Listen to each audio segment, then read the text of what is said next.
bonjour à tous, on est Chico, je suis Sarah, voici Axel, on a aussi un troisième membre qui est dans le public.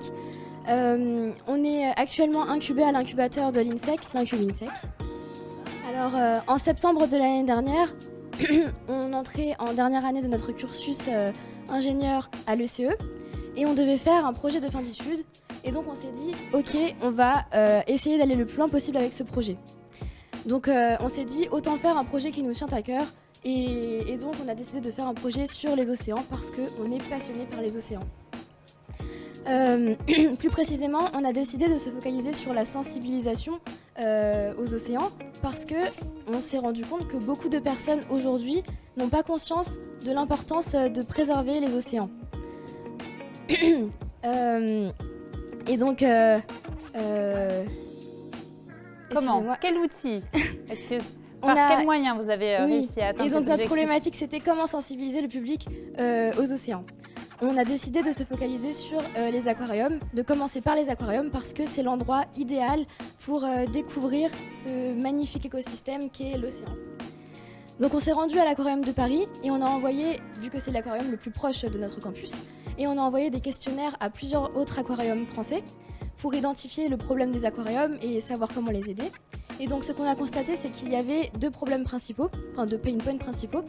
Le premier, c'est que un visiteur sur deux est insatisfait des systèmes d'affichage d'informations dans les aquariums, c'est-à-dire les pancartes et les écrans.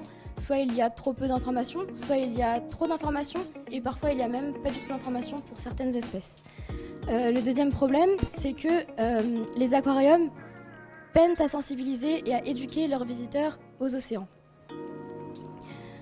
On était donc déterminés et convaincus qu'il fallait travailler avec les aquariums pour les aider à améliorer l'expérience de visite en ce qui concerne les affichages d'informations et les aider à sensibiliser leurs visiteurs. Donc ce qu'on propose aux aquariums, c'est d'offrir à leurs visiteurs une expérience de visite unique qui est à la fois interactive, pédagogique et fun grâce à une application mobile qui allie la réalité augmentée et l'intelligence artificielle.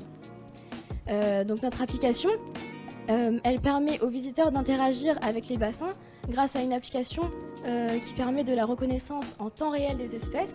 Il vous suffit juste de placer votre smartphone comme ça, qui est en mode caméra, en face d'une espèce que vous souhaitez identifier.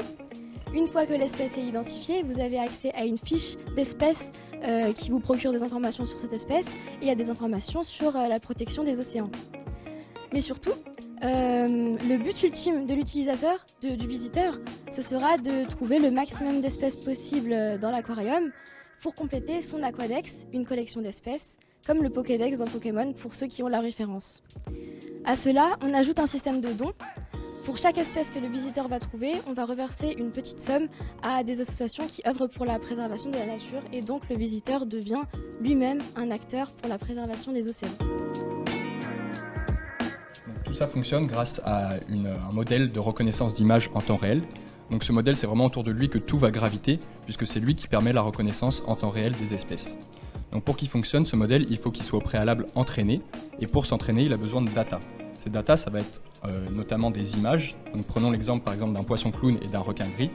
Pour chacune de ces espèces, il va falloir environ 500 images de chacune des espèces, où sur ces images, on va devoir dire le poisson est à tel endroit sur la photo et indiquer le nom de l'espèce.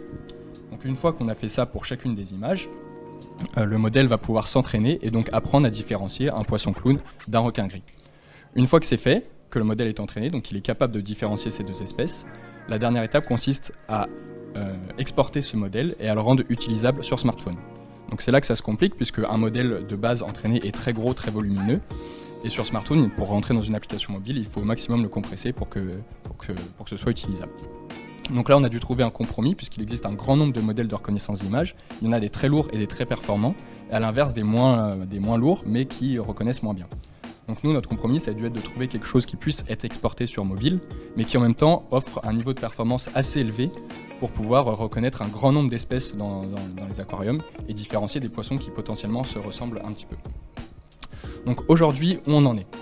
Donc, comme l'a dit Sarah, notre projet a commencé par le projet de fin d'études, et ensuite notre école nous a laissé l'opportunité et la chance de continuer notre projet durant notre stage de fin d'études, où là on a pu développer une première version de l'application, mais surtout être finaliste au concours MOPC, le Monaco Ocean Protection Challenge, qui est un concours international de projets qui vise à la protection des océans. Et donc on a pu rencontrer plein de personnes qui travaillent dans le domaine et gagner en visibilité. Donc aujourd'hui notre stage est fini, mais on continue le projet à plein temps, parce qu'on a espoir de mener ce projet à bien. Et donc, on est en contact aujourd'hui étroit avec le Sea Life Val d'Europe, l'aquarium de Sea Life Val d'Europe, qui est très intéressé par notre solution et qui souhaite même être les premiers à en disposer. Voilà. Merci de nous avoir écoutés et n'hésitez pas à venir nous suivre sur LinkedIn, Tico Solution. Tico, T-I-K-O. C'est ça. Merci beaucoup, bravo.